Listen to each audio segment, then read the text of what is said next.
Life में add कर सकते हैं।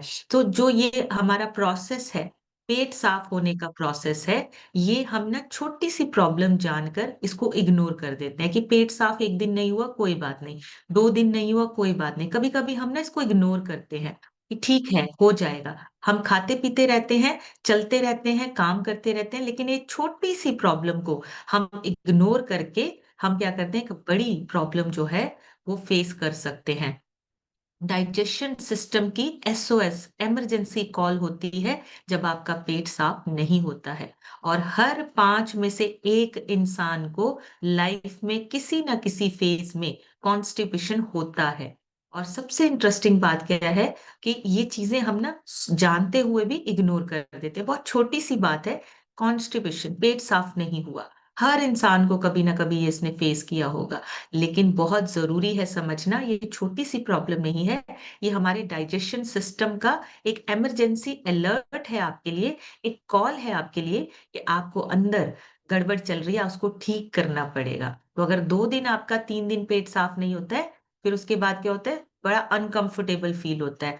कभी-कभी तो डाइजेशन ना होने की वजह से क्या होता है, गैस, एसिडिटी, ब्लोटिंग और कभी-कभी आपको जो है जो एसिड रिफ्लेक्स है वो भी बनने लगता है। तो बहुत इम्पोर्टेंट है, पेट को सेकंड ब्रेन बोला जाता है और इसमें एक एंटरिंग नर्वस सिस्टम होता है, जो आपके डाइजेशन के साथ-साथ आपके मूड को कंट्रोल करता है। कब्ज सिर्फ पेट का नहीं, आपके माइंड का भी प्रॉब्लम बन सकता है। सो आज जिन-जिन लोगों ने मेडिटेशन वर्कआउट किया ना, मेडिटेशन को ना हम बहुत नॉर्मल समझते हैं कि बैठ के करना ही तो है। मेडिटेशन सबसे पावरफुल आपका एक वर्कआउट है, जो आपके जितने हम हैप्पीनेस, जितनी हम खुशियाँ बाहर ढूँढ रहे हैं, वो आपको मेडिटेशन करने से ही पता चलती है कि हैप्पीनेस एक्चुअली में आपको मिलती कैसे है। तो आपका मेडिटेशन का जो वर्कआउट है वो बहुत इम्पोर्टेंट है। आपको एवरीडे करना है, लेकिन अगर एवरीडे नहीं कर पा रहे हैं, एट लीस्ट आपका 1 दिन आप उसको छोड़िए मत, मिस मत कीजिए, बहुत ज़रूरी है। ये आपके माइंड को भी कंट्रोल और उसको रिलैक्स करने में हेल्प करता है, जो आपके पेट के साथ कनेक्टेड है। तो माइंड और पेट दोनों का आपस में जो है वो कन्वर्सेशन चलता है, बातचीत चलती है। तो पेट भी आपका जो है वो सेकंड ब्रेन है और कब्ज़ का मतलब आपका पेट साफ नहीं हो रहा है, पेट साफ करने में आपको परेशानी हो रही है। और ये सारी चीज़ें आपकी जो है इतना ज़्यादा कभी-कभी प्रॉब्लम हो जाती है, कभी-कभी इतनी मुश्किल हो जाती है कि दर्द भी होने लगता है। पेट फूलना, भारीपन होना, कभी-कभी पेट में दर्द हो जाना, ये सारी चीज़ें आपको कॉन्स्टिपेशन कब्ज़ के टाइम पे आपको ये परेशानी हो सकती है। अब ये होता कैसे है? हमारे शरीर का जो बीच का हिस्सा है ना, उसको टॉर्सो बोलते हैं। जो हमारे बीच का हिस्सा है, उसको टॉर्सो बोलते हैं, जिसमें आपका छाती, आपका पेट, आपका पीठ और आपके नीचे का हिस्सा, पेल्विस एरिया जिसे बोलते हैं, वो आता है। तो जो पेट के नीचे वाला हिस्सा है, उसमें एक रेक्टम नाम की जगह होती है, जहाँ पे आपका जितना वेस्ट मटीरियल है, खाने-पीने के बाद का वेस्ट मटीरियल है, वो आपका वहाँ पे इकट्ठा होता है धीरे-धीरे। तो वो आपको जब वो भरता है तो आपको फिर क्या होता है सिग्नल जाता है कि अभी आपको वॉशरूम या टॉयलेट जाने की ज़रूरत है। ये रेक्टम आपकी जो जगह है वहाँ पे आपका वेस्ट मटीरियल जो है वो धीरे-धीरे इकट्ठा होता जाता है। अब अगर आपके वहाँ के मसल्स पेल्विक फ्लोर मसल्स बोलते हैं उनको, अगर वो मसल्स आपके वीक हैं या कमज़ोर हो रहे हैं, आपके शरीर के अंगों को सहारा देता है पेल्विक फ्लोर मसल्स। अगर वो मसल्स आपके वीक हैं, तो आपको क्या होगा वेस्ट मटीरियल बाहर निकालने के लिए दिक्कत हो सकती है। अगर वो अच्छे हैं, मजबूत हैं, तो आराम से आपका पेट साफ होगा। जितना वेस्ट मटीरियल है वो बाहर निकलने में आपको हेल्प होगी। लेकिन अगर वो मसल्स आपके वीक हैं, तो आपको प्रॉब्लम होगी। आपका वेस्ट मटीरियल बाहर अच्छे से नहीं निकलता है, पेट साफ नहीं होता है, वो जो रेक्टम एरिया है, वो हमेशा फुल रहता है। तो इसके लिए आपके जो मसल्स हैं, वो बहुत बड़ा रोल प्ले करते हैं। आपके मसल्स की वजह से ही वहाँ पे दबाव डलता है और आपका वेस्ट मटीरियल स्टूल आपका जो है वो बाहर निकलता है। इसलिए आपके अगर आपके कॉन्स्टिपेशन की प्रॉब्लम है या आपको बार-बार कब्ज़ होती है, तो इसका मतलब आपके वहाँ के जो मसल्स हैं, जो पेल्विक फ्लोर मसल्स हैं वो आपके धीरे धीरे वीक हो रहे हैं, और आपका जो रेक्टम है, जहां पे वो जो रूम है, स्टोर रूम है आपका एक तरह से, जहां पे आपका सारा वेस्ट मटेरियल इकट्ठा होता है, उसका दरवाजा जो है वो नहीं खुलता है। क्यों नहीं खुलता है? मसल्स वीक होने की वजह से। अंदर से आपका जो सामान है, जो स्टूल है आपका, वो हार्ड होने लगता है, वो बहुत ज्यादा दिक्कत करने लगता है, फिर आपको उसको पास करने में परेशानी होती है। इसी को कब्ज बोलते हैं। कब्ज मतलब पेट साफ नहीं हो रहा आपका प्रॉपर, और आपका जो स्टूल है वो बहुत ज्यादा हार्ड, सूखा, और आपको दिक्कत, परेशानी और दर्द भी हो सकता है। और अगर कॉन्स्टिपेशन की प्रॉब्लम बढ़ती जाती है लगातार, अगर एक हफ्ते में 3 से 4 बार आपको ऐसे हो रहा है, तो इसका मतलब कब्ज है, इसको हमें ठीक करना है।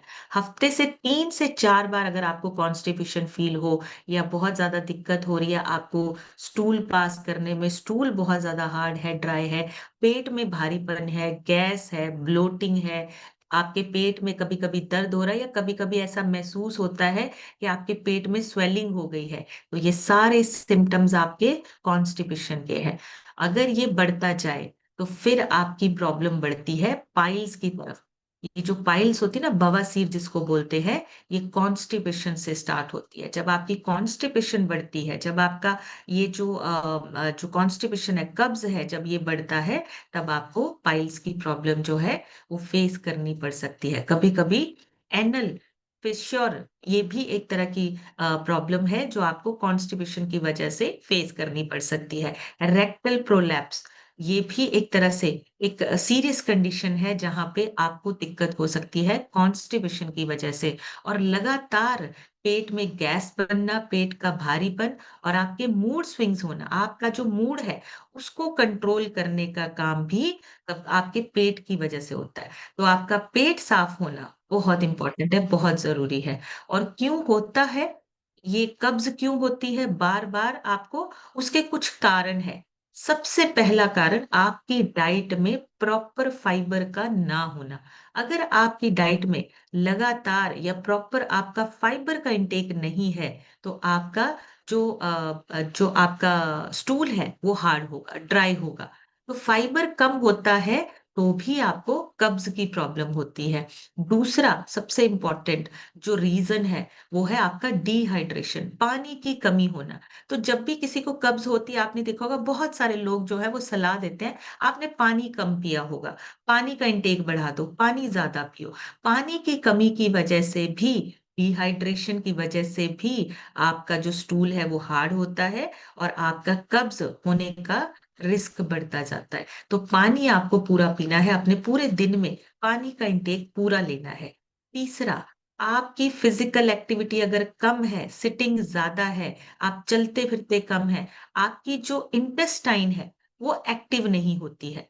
बैठने से आपकी मोबिलिटी कम होती है, मोबिलिटी मतलब मूवमेंट कम होती है। तो जब आप लगातार बैठे रहते हैं, चलते फिरते कम है, या काम ऐसा है या तो आप बैठे बैठे कर रहे हैं या आप खड़े खड़े कर रहे हैं, तो उस सिचुएशन में होता क्या है, आपका जो चलने फिरने की वजह से आपका इंटेस्टाइन, आपकी जो आंतें हैं, वो क्या होती हैं, धीरे धीरे वो आलसी होती जाती हैं। फिर क्या होता है, डेली बेसिस पे आपको कब्ज, गैस, एसिडिटी, ऐसी चीजें आपको फेस होती है, फिर ये धीरे धीरे बढ़ती जाती हैं। तो आपकी इनएक्टिविटी भी आपकी कब्ज होने का कारण होता है। एक और रीजन है, कभी कभी क्या होता है कि रेक्टम जो आपका है वो आपको एक तरह से सिग्नल देता है कि अभी हमें टॉयलेट जाना है, वॉशरूम, हम उसको दबा देते हैं। ये जो बार बार दबाने की आदत, या हम नहीं जाते हैं, रूटीन नहीं है, तो मान लीजिए उसमें आपका रेक्टम जो है उसको सेंसिटिविटी हो रही है, मतलब वो बार बार आपको बोल रहा है, आप नहीं कहना मान रहे हो, तो फिर उसके बाद वो क्या होता है, आपको सिग्नल देना कम कर देता है। आपको जब महसूस हो, जब आपको फील हो, जब आपको अर्ज हो, आपको जाना है, आपको टॉयलेट यूज करना है, पेट साफ करना है। बहुत इंपॉर्टेंट, इसको दबाना नहीं है, रोकना नहीं है। और कभी कभी ना हम दवाइयां लेते हैं, कभी आयरन सप्लीमेंट ले लिए, कभी कुछ ले लिया। ये जो एंटी डिप्रेसेंट है, ये जितनी भी एंटी एसिड्स जो दवाइयां हैं, ये आपके बॉवल को स्लो करते हैं, आपका जो पाचन है उसको स्लो करते हैं, आपका जो स्टूल है वो बाहर नहीं निकलता, आपका जितना ये कॉलन एरिया है वो ड्राई होने लगता है। तो जितनी भी ये मेडिसिन हैं, जो लोग लगातार मेडिसिन खाते हैं, चाहे कोई भी मेडिसिन खा रहे हैं, जितना भी ये केमिकल है, ये आपके अंदर कॉन्स्टिपेशन करता है, धीरे धीरे धीरे ये बढ़ता जाता है। आपका जो स्टूल है वो सॉफ्ट होने की बजाय हार्ड होने लगता है, जितना मर्जी कहें। फिर उसके बाद क्या होता है, हम उसको सॉफ्ट करने के लिए फिर एक दवाई लेते हैं जिससे कि हमारा पेट साफ हो जाए। तो वो भी अगर हम बार बार लेते हैं तो वो भी आपके लिए दिक्कत है। फिर आपका जो रेक्टम है वो रिएक्ट ही नहीं करेगा, आपको उसको बार बार लेना पड़ेगा पेट साफ करने के लिए। तो वो भी आपको बहुत ज्यादा नहीं लेना है। तो दवाइयां एक तरह से क्या है, आपके जो एंटी एसिड्स हैं या आपकी जो इंटेस्टाइन है उसकी स्पीड को स्लो कर देते हैं। इंटेस्टाइन मतलब आपकी जो आंतें हैं, उसकी जो स्पीड है वो स्लो होने लगती है। और आपका जो पेल्विक फ्लोर है उसका फंक्शन जो है वो धीरे धीरे कम होने लगता है। मतलब जहां से आपका पेल्विक फ्लोर कौन सा होता है, जो आपके मसल्स है, जहां पे वो सारी चीजें कंट्रोल होती हैं, थोड़ी देर के लिए होल्ड होती है। अगर वो चीजें आपकी, अगर आपके मसल्स वीक हो रहे हैं तो वो जो दरवाजा है वो खुलता नहीं है, आपको टॉयलेट जाने में आपको दिक्कत होती है। सो इसी वजह से बोला जाता है कि आपका जो आपका मसल्स है उस पे काम करना बहुत इंपॉर्टेंट है। और जब आप सिस्टम में ज्वाइन करते हो तो यहाँ पे आपके कोच आपको क्या गाइड करते हैं, मसल्स बढ़ाने, आपको अपने मसल्स अच्छे करने हैं, लीन मसल मास बढ़ाना है, वो सारी चीजों को आपको ठीक करने में हेल्प करता है। इसलिए आपको अपने मसल्स पे काम करना है। एक स्लो ट्रांजिट, अब बहुत सारी चीजों में कुछ चीजें ऐसी भी होती हैं, जैसे कुछ सिचुएशन आपकी खराब हो जाती है कॉन्स्टिपेशन बढ़ने की वजह से, आपका जैसे पाइल्स की प्रॉब्लम हो गई या और बहुत सारी चीजें जो है, उसमें आपका पेट प्रॉपर साफ नहीं होता है।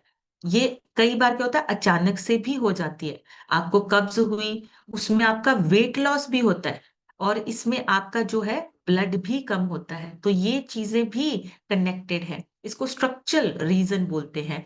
ये भी हॉर्मोन्स, आपके मेटाबॉलिक आपका जो है वो डिस्टर्ब होता है अगर आपका पेट साफ नहीं होता है, आपके हॉर्मोन्स डिसबैलेंस होते हैं, आपका पेट साफ ना होने की वजह से मेटाबॉलिज्म आपका स्लो होता है, और आपका कैल्शियम भी प्रॉपरली एब्जॉर्ब नहीं होता है और कॉन्स्टिपेशन करता है। इसलिए आपकी जितनी चीज, जैसे मान लीजिए थायराइड कम होता है तो पूरे शरीर की जो आपकी स्पीड होती है ना वो कम होने लगती है, और आपके इंटेस्टाइन की भी कम होने लगती है।